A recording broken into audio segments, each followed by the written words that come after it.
Hello. I'm talking in my car again because I have no time to go back to my office to do all these videos. Okay lah, bear with it lah, huh? But at least there's nice plant wall behind. I did this plant wall thing to hide all the mess behind. So this whole thing, right, covers the entire stretch of nonsense behind, okay? It's my attempt to make the setting a little nicer looking. Shit, I feel so crap. Okay, so I'm going to touch on one interesting topic today. That is tips and tricks to decor a new place. This is asked by Hannah. So I'm making a point to cover this first, okay? It can be daunting to get your very own space, especially if you're a first-time owner. So with whatever experience I have and whatever knowledge I have, I'm going to impart to you some of the common tricks that we use to make the entire process more streamlined and easier, plus to put everything into perspective. Not say my method is again the best method, but I use all this as a general guideline lah. So whenever I get a house, it comes very naturally. I will ask all these questions and then I will figure it out and then I'll propose to the clients. So here goes. Here's the first tip that I think you should know. Okay, the first tip is actually quite funny because it's all a matter of asking questions. Ask yourself a couple of questions. First, what kind of a person are you? Or you may think, huh, it's me. Why do I need to ask myself what kind of questions, what kind of person I am? Because it's important for you to figure out what kind of person you are in order for your house to reflect what kind of person you are. So that is very important. So you need to do quite a bit of soul searching, because everybody will start off at the same point, and what makes individuals interesting is because of our personal character and attributes. So if we can play that up right, your space will be uniquely yours. For example, if you are very musically inclined, you like to play musical instruments, and you have like 10 million guitars in the house. Okay lah, not 10 million lah, maybe 3 old guitars that you really cannot bear to throw away, but it's basically collecting dust in your house. So in your new space, right, actually what you can do is you make that into a feature wall. That means you use your old guitars as your feature wall by either repurposing them to make into cabinets, for example. It can be quite fun, you know, to have shelves that are made from your old guitar. So you can spray paint and then mount on the wall, or you can make a table out of it also, depending on how you do it. So there are many ways to do it, but key point is you must know what defines you. Then you get the element right and you be creative about it. Then this house will be uniquely yours because it has your stamp on it. It has your personality all marked on it. That I feel is a common thing that's missing in most Singaporean homes. Everybody is doing generic, as though they don't know their own personality, as though everybody has no personality. But it's not true. There are some interesting characters that I meet along the way, that, you know, all these people, they can shine more through their house. But how come they are not? It's because they don't know how. So if you catch the trick to it right, you can make your house very interesting. It's not rocket science. It's just the formula, to me that kind of formula. So do think about what defines you and then move from there and think of creative ways to express it. That will make your house really interesting and uniquely you. The second question that you need to ask yourself is, what is the key concept I want for my place. What do I mean by key concept? Many homeowners, designers even, they don't know what constitutes a concept. To them, when I ask homeowners, right, sometimes they'll tell me, the concept I want modern lux. Wrong. Modern lux is not a concept. Modern lux is a style. Concept is generally an umbrella idea or direction on which the design is built. So you can have a concept, okay, that is this idea, and then the style, right, this concept can be translated into different styles depending on the style that you prefer. It can be modern luxe, can be industrial, can be Scandi, can be minimalist, etc, etc. But the concept will not affect the style. Okay, the concept is standalone, style is standalone. And if you are true to yourself, right, the concept and the style will gel. The only time that the concept and the style doesn't gel is when you're not true to yourself. That means whatever you want to show everyone else, to show the world, is not the real you. Let me just give you an example of a concept, right? In case you're like, Simi, what's concept? So one of my old clients bought a place with a partner, and they were going through with me their lifestyle and preferences, and then I realized, hey, these two are quite funny, quite fun loving, like talk rubbish one. But because of their jobs, right, they work in the bank, so the fun side, right, is reined in. They can't fully express themselves usually. Then I thought, but this is their home, it should be able to reflect who they are. So I came up with this concept of life is an adventure, and everything else is built on this concept. And because my client's name is Van, I propose to have a camper van within the living room, in terms of like wall sticker lah, not the real van of course, the wall sticker, and then we have a ledge there by the camper van that you can bring up for any breakfast, dining. Then when you don't need it, you put it down.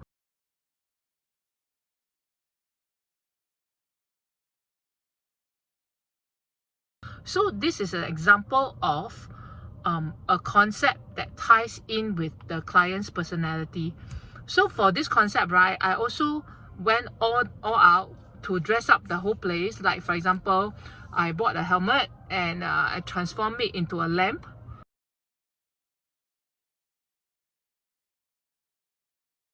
Which goes along the whole adventure idea lah, the whole adventure concept. And then I also transformed the work desk into a Vespa thingy by having stickers on it. And also I proposed to them to buy haversacks, backpacks, nice one, stylo one, as decor on their wall against pegboards. So all these are tiny things that you can do for your own place, as long as you can establish a key concept. Without a key concept, things will all be cui, because you are trying to do piecemeal style. Like here, Yafat decor, down Yafat decor. Yafat is Cantonese lah. I'm not Cantonese, but I will usually throw in Cantonese verses because I'm half Cantonese. So anyways, little Yafat, go to Yafat. So the whole style is not visually impactful because there's no umbrella idea to it. So that's why I feel a key concept is important to tie everything. So whatever that comes after, right, will naturally fall into place. But without this key concept, right, everything is very floating. Nothing to hold everything together. So that is a very important part. Develop your key concept of how you want your place to be like. The next question you need to ask yourself, a lot of questions, like 10万个为什么, except it's not 为什么. Which part of the house is going to be the star of the show? Is it the living room, the dining room, the kitchen, your bedroom, etc.? You need to decide before you can move on. So for example, you decide that the living room is going to be the star, then you have to ask yourself further, what is the real star within the star? Is it the sofa? Is it the feature wall? Is it the coffee table, etc., etc.? So after doing all this, right, then you will know why you need to do this, because in a space, right, there should not be too many stars. Okay? Too many stars dilute each other's impact. So imagine a movie with like many big stars, all the big names all inside. When you have too many big stars, right, everybody becomes a calefare. Right? There's no focus. Everybody is just taking up a bit of a screen time here and there, here and there, here and there. So it's important to identify who is the star in your house, okay, which area and which item. Okay, after establishing all these, right, all these are the foundation. Only the foundation, it's not even the proper thing yet. Only the foundation. Then from there, right, you can really proceed on to think about the rest of the house and how to put all the elements together. So for me, the first thing I will usually do is identify potential spots where I can make the biggest visual impact.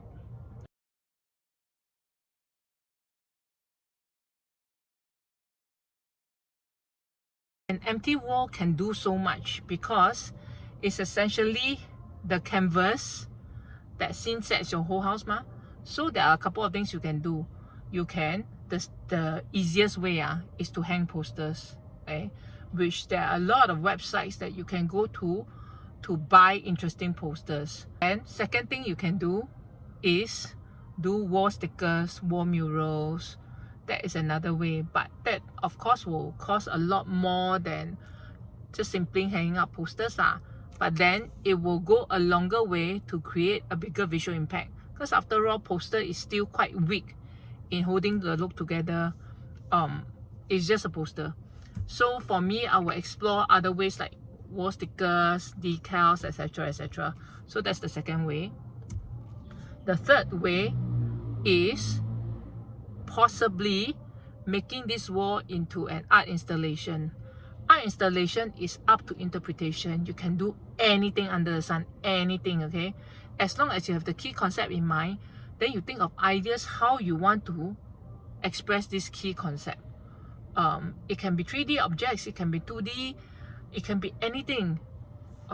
It can even be, for example, if you are the very romantic sort, you are the girly girl sort, you may want to have just one wall full of flowers.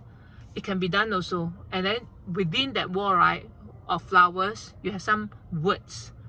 It can be very nice. I can imagine it to be nice, but of course, there must be a bit of taste in you lah. You don't go and buy all the orbit flowers, right, and then expect a non-orbit outcome. It's technically not possible. In order for any of those decor tips to work, you must have basic taste in things. You cannot look at gross or young things and still say, wow, this one quite nice, it will look nice in my house. Then you're gone already. No, don't need to move further, because it's going to be quite scary the outcome. So basic taste must be there and I can't teach you how to have basic taste. You must have some basic taste. It's not very difficult. If not, then you just hire me to help you do the job.